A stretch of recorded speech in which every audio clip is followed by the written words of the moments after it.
பேசினது உண்மை சார், அது யாரும் மறுக்க முடியாது. நான் வியாழக்கிழமை எழுதியிருக்கேன், வெள்ளிக்கிழமை எழுதியிருக்கேன், இன்றைக்கி டைம்ஸ் ஆஃப் இந்தியா நாளிதழ் எழுதியிருக்கு, ஹிந்து எழுதியிருக்காங்க. எல்லா பத்திரிகையாளர்களும் ஒரே நேரத்தில் பொய்யான செய்தியை எழுத முடியாது. இன்னொன்று, பத்திரிகையாளர்களுக்கு பொய் பேச வேண்டிய அவசியம் இங்கே கிடையாது. இல்லை, இவர் நேற்றிலேருந்தே சொல்லிட்டு இருக்காரு. பேபி வந்து நேற்றிலேருந்தே சார், பேபி சொல்றதுக்கு முன்னால் எல்லா பத்திரிகையாளர்களும் எல்லாருமே எழுதி சார். ஆக்சுவலாக இது ஊடகத்திலேருந்தே முதல் வெளியே இப்படி ஒரு தகவலாக சார் ப்ராபபிள் நல்லா பேசியிருக்காங்க சார். முதல்ல நான் எனக்கு தெரிஞ்ச தகவலை நான் சொல்றேன். ஒரு தொழிலதிபர் மூலம்தான் இந்த பேச்சுவார்த்தை வந்து நடைபெற்றிருக்கிறது. ஸோ முதல்ல இந்த பேச்சுவார்த்தையை அதிமுக தலைமையிலான அரசு, திமுக வெளியிலிருந்து ஆதரவு கொடுக்கும், விஜய் அவர்களை பதவியிலிருந்து வெளியே வைக்க அப்படிங்கிறது முதல்ல முதலமைச்சர் ஸ்டாலின் அவர்கள் ஏற்றுக்கொள்ளுங்கள். இதெல்லாம் பண்ண முடியாது. அப்புறம் கன்வின்ஸ் பண்ண ட்ரை பண்ணுறாங்க. எப்படி கன்வின்ஸ் பண்ண ட்ரை பண்ணுறாங்கன்னா, விஜய் வந்துட்டார்னா இன்னும் 10 வருஷத்துக்கு நமக்கெல்லாம் வேலையே இல்லை, அவர் எம்ஜிஆர் மாதிரி ஆகிடுவார், அவருக்கு வந்து இப்போவே முதல் எலெக்ஷன்லேயே 35% ஓட்டு இருக்குது, இதை வந்து நீங்கள் வந்து காலி பண்ணுறதுங்கிறது வந்து 10-15 வருஷம் ஆகும், அது வரைக்கும் நம்ம 2 பேர் எப்படி கட்சி நடத்துறது, இந்த மாதிரி செகண்ட் ரங்க் லீடர்ஸு. இந்து பத்திரிகையை நீங்கள் கோட் பண்ணிங்கன்னா அவங்க சொல்கிறாங்க, 3 முன்னாள் அமைச்சர்கள் வந்து முதலமைச்சர்கிட்ட பர்சனலாக வந்து இந்த அலையன்ஸை நாம் அக்செப்ட் பண்ணிக்கணும்னு சொல்லியிருக்கிறாங்க. அது போன்று நிறைய மூத்த தலைவர்கள்லாம் பேசியிருக்கிறாங்க. ஆனால் நிறைய அது இல்லாமல் இன்னொரு சைடில் நிறைய மூத்த தலைவர்கள் இது பண்ணவே கூடாது, இது என்ன மாதிரியான ஒரு விஷயம், இதுதான் டிஎம்கேல ஓரளவுக்கு நீங்கள் டிஎம்கேவை எவ்வளோ குறை சொன்னாலும் அந்த கட்சியில் வந்து நல்லது கெட்டது எடுத்து சொல்கிறதுக்கு ஒரு 4 பேர் இருப்பாங்க.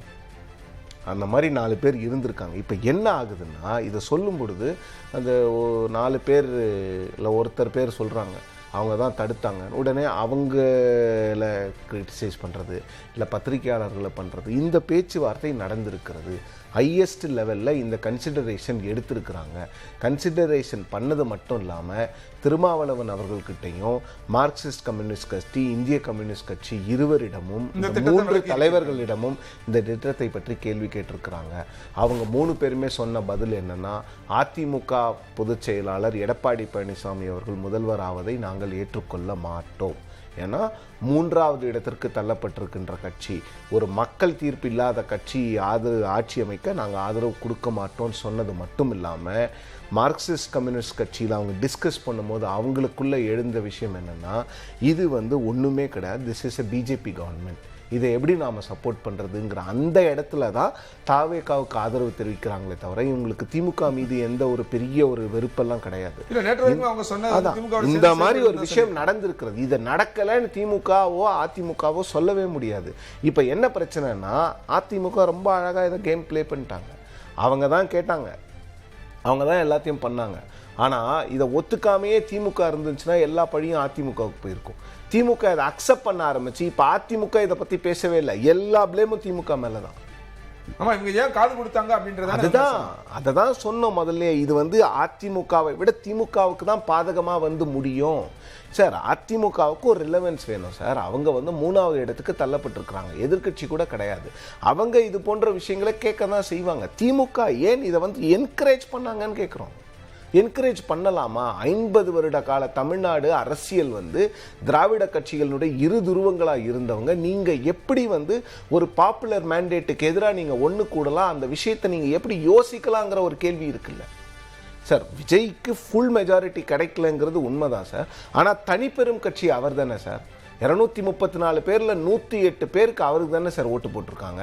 இன்னொரு விஷயம் கொண்டு வராங்கல்ல, 35% தான் போட்டுருக்காங்க. சதவீத கணக்கா கலைஞர் சொன்ன மாதிரி தோத்தவன் சதவீத கணக்கு பார்ப்பான், ஜெயிச்சவன் எண்ணிக்கை கணக்கு பார்ப்பான்ற மாதிரி இப்ப சதவீத கணக்கு 35 பேர் தான் அவங்களை ஆதரிச்சிருக்காங்க, மித்த இருக்க 65 பேர். அது எவ்வளவு அப்சர்ட் லாஜிக்னா, காங்கிரஸ் இந்த லாஜிக்கை தான் 2014 கொண்டு வந்தாங்க. என்னாச்சு? இன்னைக்கு வரைக்கும் மோடி அவர்களை உங்களால் பதவியிலிருந்து இறக்கவே முடியல. நீங்கள் எப்போ வந்து பீப்புளோட மேண்டேட்டை வந்து இந்த மாதிரி கொச்சைப்படுத்துறீங்களோ அப்போ வந்து உங்களுக்கு வந்து மக்கள் வாய்ப்புகள் கொடுக்கவே மாட்டாங்க. அது எந்த கட்சியாக இருந்தாலும் சரி. 35% ஓட்டு போட்டிருக்காங்கல்ல, இதெல்லாம் நீங்கள் இப்படிலாம் பார்க்கக்கூடாது. 35, 65 அப்படிலாம் எல்லா கட்சிகளுமே நம்மளோட democratic one past the post சிஸ்டமில் நீங்கள் என்ன பண்ணணும்? எந்த கட்சிக்கு அதிக எண்ணிக்கையில் இடம் வருகிறதோ அவர் தானே முதலமைச்சர், அந்த கட்சி தானே ஆளுங்கட்சி. அப்படி பார்த்தா 108, 10 மட்டும்தான் இவங்களுக்கு இல்லை. தனிப்பெரும் கட்சி இவங்களுக்கு தானே மக்கள் அதிக அளவில் சிங்கிள் லார்ஜஸ்ட் பார்ட்டியாக ஓட்டு போட்டிருக்காங்க. அப்போ மேண்டேட் யாருக்கு? தாவேகாவுக்கு மேண்டேட். ஆனா மேண்டேட் அதிமுகவுக்கு சத்தியமா கிடையாதுன்றது ஓகே. ஒரு புரிதலுக்காக கேட்கிறேன். இப்ப தாவேகா ஒருவேளை அவங்களோட இதை மேண்டேட் வந்து அதாவது பெரும்பான்மையை நிரூபிக்க முடியல அப்படின்ற ஒரு சூழல் வரும்போது ஆளுநரோட அடுத்த மூவ் என்னவா இருக்கும்? அடுத்து செகண்ட் லெவல்ல இருக்க லார்ஜஸ்ட் பார்ட்டி அவங்க கிளைம் பண்ணும் பட்சத்துல அவங்களை கூப்பிடுறதுக்கான வாய்ப்பு டிஎம்கே கிளைம் பண்ண மாட்டாங்க. பண்ணாத பட்சத்துல அங்க அந்த வாய்ப்பு கிடையாது. அதிமுக போய் கேட்டாலும் கவர்னர் வந்து நீங்க 118 நம்பர்ஸ் கொடுங்கன்னு கேட்கணும். அந்த 118 அதிமுக எங்கேருந்து கொடுக்கும்? ஒன்று திமுக கொடுக்கணும். திமுக கொடுத்தாலும் வராது. அந்த காம்பினேஷன் இப்போ இல்லை சார். அந்த காம்பினேஷன் கிடையாது. அது நடக்காது இனிமே. ஏன்னா நம்பர்ஸ் இல்லை. லெஃப்ட் பார்ட்டிஸ் 4 பேர் அங்க போயிட்டாங்க. இப்ப திருமாவளவன் அவர்களும் இங்க அந்த இடத்துல தான் கேள்வி. இப்ப திருமாவளவன் இப்ப வரைக்கும் செய்தியாளர்கள் சந்திக்காம காலம் தாழ்த்துறது. ஒருவேளை திருமாவளவனை திரும்ப உள்ள கொண்டு வந்து அவர்கள் மூலமா லெஃப்டி உள்ள கொண்டு வருங்க. இப்ப ஓப்பன் அவர் பேபி வெளியில வந்து பேசுறாரு அப்படின்னா இனிமேல் அவங்க அந்த இடத்துக்கு போக மாட்டாங்க. இந்த முடிவுக்கு அவங்க ஒத்துக்கல அப்படின்றது ரொம்ப வெட்ட வெளிச்சமா. லெஃப்ட் இன்னும் வர மாட்டாங்க. திருமாவளவன் அங்க போவாரு. அப்படி திருமாவளவன் போலன்னா 2 பேருக்கும் ஈக்குவலா நம்பர் நிற்கும். 116 118. இப்ப என்ன ஆகும்?